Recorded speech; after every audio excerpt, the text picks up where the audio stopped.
So I wrote this blog post a couple months ago about how to secure your Bitcoin wallet, and it was really just intended to be sort of a general introduction to some best practices, although it's received and continues to receive quite a bit of traffic. Now, some people have asked me if I could go into more detail about how to create a secure cold storage wallet. And doing so is kind of outside the scope of what I could do in a blog post, so I decided to make a little video tutorial for you guys.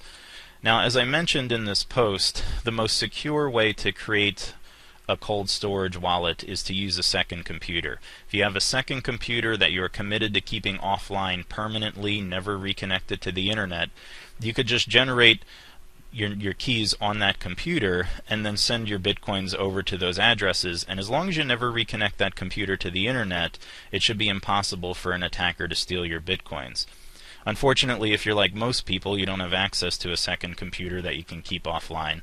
So this tutorial is for you. I'm going to show you how to use your home computer to securely create a cold storage wallet. Now, I'm going to be demonstrating how to do this in Windows, but you could just as easily do this in OS X or Ubuntu. The steps are pretty much going to be exactly the same. Now, what you need to keep in mind is we need to assume that your computer is compromised, right? Especially if you're using Windows, which is just riddled with malware. You wouldn't want to create a new Bitcoin wallet on a compromised computer. Doing so would just unnecessarily put your Bitcoins at risk. So what we're going to do is we're going to boot into a temporary operating system that we're going to use to isolate our work environment from any malware that might already exist on this computer. And that's what I'm going to show you how to do. To start, you're going to have to get yourself 2 USB flash drives, at least 2. If you want to keep more backups of your keys, you might want to get a couple more. And we're going to install a Linux Live system, an operating system, on one of those flash drives, right? So it's not going to install on your computer's hard drive. We're going to install it on a flash drive, and we're going to boot into that operating system directly from the flash drive. So first thing we need to do is download the operating system, and the operating system we're going to use for this purpose is Tails. Okay, Tails is a Linux Live system. It stands for the Amnesic Incognito Live System. Here's the URL here, or you could just Google it. The reason why I recommend Tails as opposed to any of the other Linux distributions is because Tails is specifically configured to prevent security leaks, right? So we're not going to be using the internet when we're in Tails, but if you do, all of your internet traffic is encrypted and routed through Tor. Tails, it doesn't use your computer's hard drive at all. So the entire operating system loads entirely in the memory. And what that means is if you get any malware while you're using Tails, or if there are any records of the keys that you generated while you're in there, when you restart your computer, the entire memory gets wiped, and there's no record of you ever using Tails at all. Okay, so this will completely protect you from any malware that you might already have on your computer. So to download Tails, we're just going to click this link over here, and then we are going to download the ISO file. Now, if you know how to use PGP, you probably want to download the signature as well and the Tails signing key. So you can verify the integrity of this ISO image. Now, if you don't know what PGP is, it's probably a good idea to Google it, although a PGP tutorial is outside the scope of what we're doing here. You don't have to check the signature on the ISO file, but it is best practice to do so, just to make sure you're not getting a copy that somebody tampered with.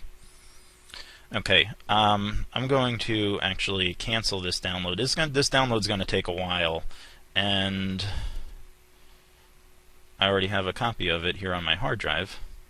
Next thing we have to download is something called Unibootin. Okay, you can just Google that as well. We're going to use Unibootin to mount the ISO file that we just downloaded to our flash drive. Okay, so I'm just going to pick your operating system and download it.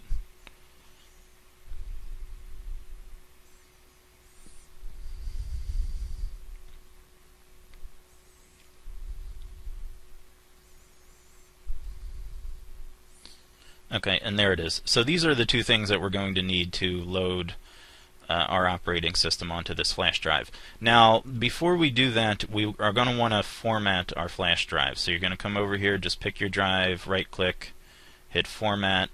Most flash drives, I believe, come formatted as NTFS. You're going to want to select FAT32. I think if you do this while it's installed as NTFS, I think it's going to give you an error when you try and boot into Tails later. So you have to format it as FAT32. And then just hit Start. Now this is going to completely wipe the flash drive, so if you had anything important on there, you might want to move it onto your hard drive at this point. You can always move it back on later. Hit OK. OK, and formatting complete. Close this out. Now we're going to open Unibootin.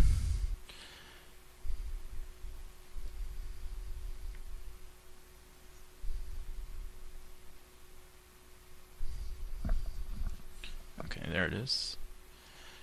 And you're just going to check this disk image, and we're just going to select our ISO file that we downloaded. This is our Tails operating system. And then you would just select USB drive and pick your drive. Mine is the G drive, so everything is fine. I'm just going to hit OK. And there it goes. So it's installing on the flash drive right now. I'm just going to let that go. Now, the final thing that we need is we're going to need some way of generating the new Bitcoin addresses once we are in Tails. Now, in theory, you could use any Linux version of Bitcoin wallet, but probably the easiest way to do this is to just download a JavaScript file and run it in the browser. So we're going to come over here to bitaddress.org.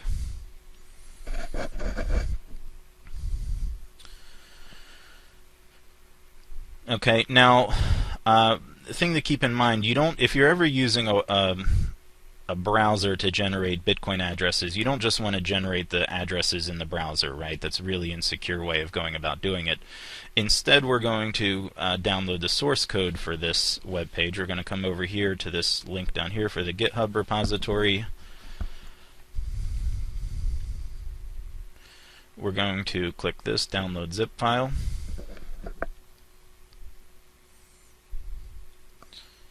Okay, and I'm just going to extract this right here.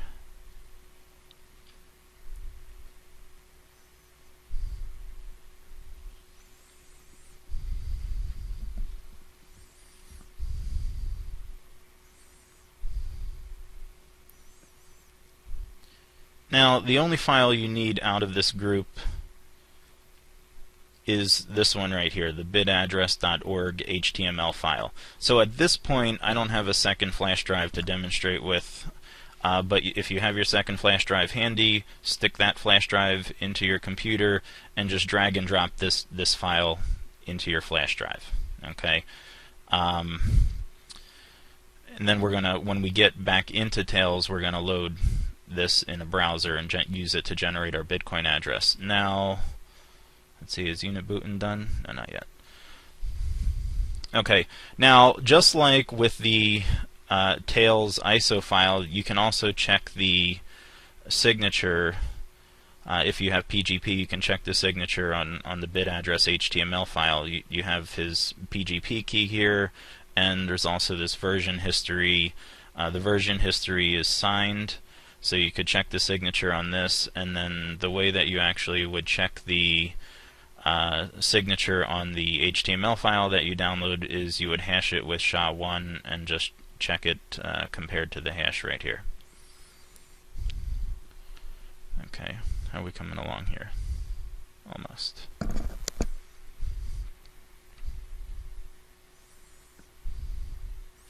Okay, that's it. So now we have the Tails operating system installed on our flash drive, on one flash drive. On the second flash drive, you should have this bitaddress.org HTML file, which we downloaded.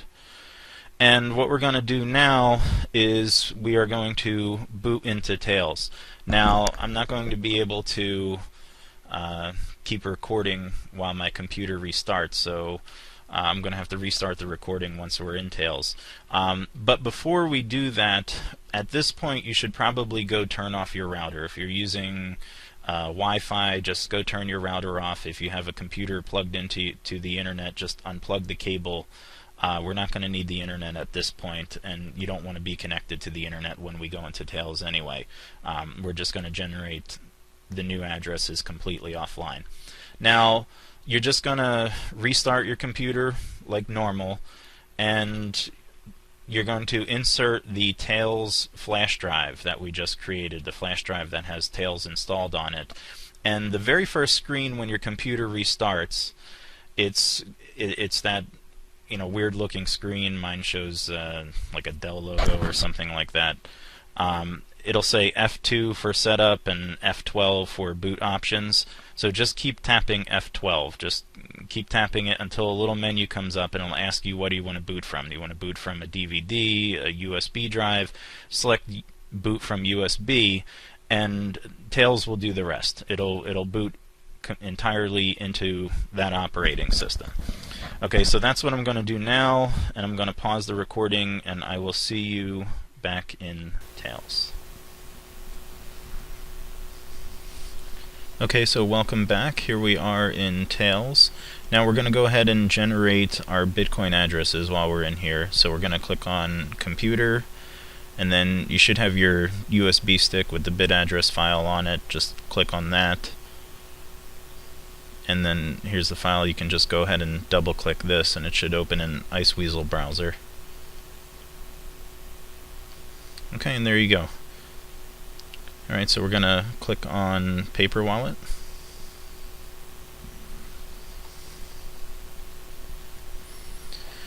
Okay, and this will generate the paper wallets right here in the browser.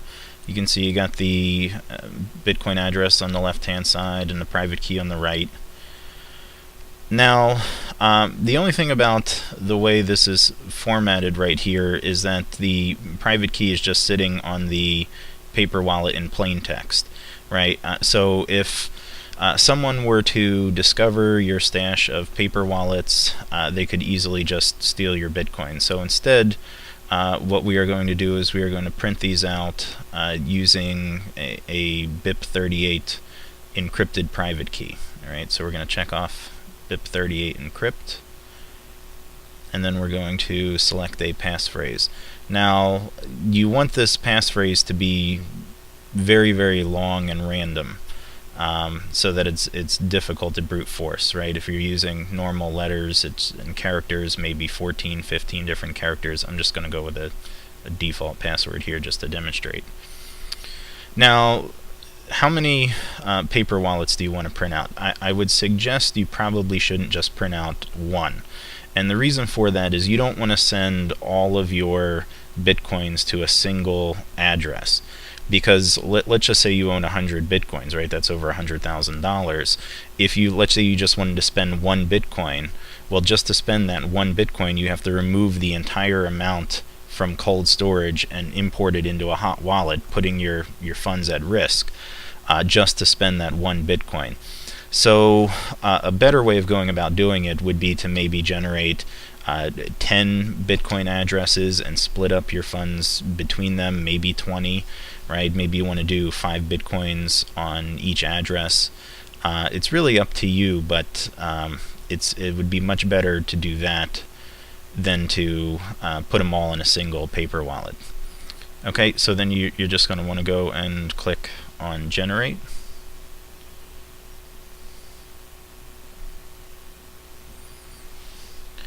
And then it's going to perform a number of tests to encrypt the keys.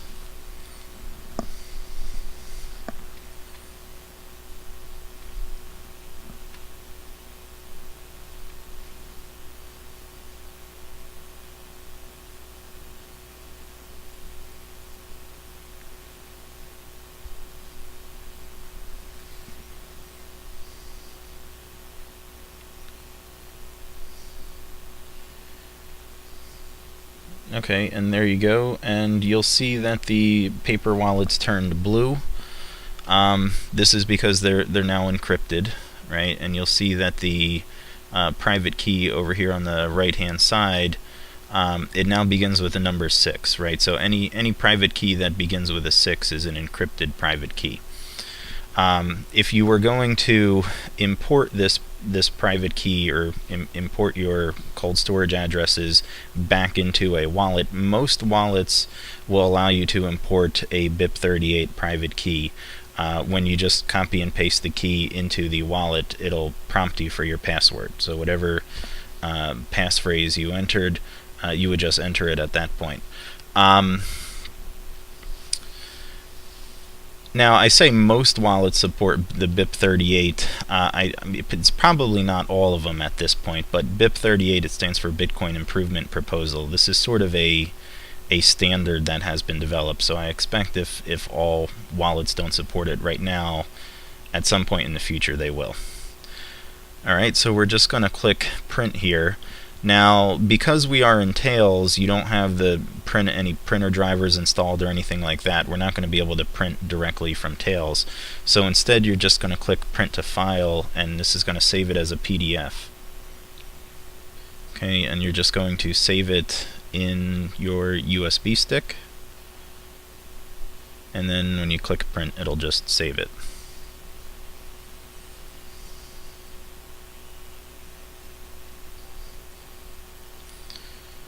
Alright, so you can close this out, and there you go. There's the PDF file on your USB stick. You open it up, there you are.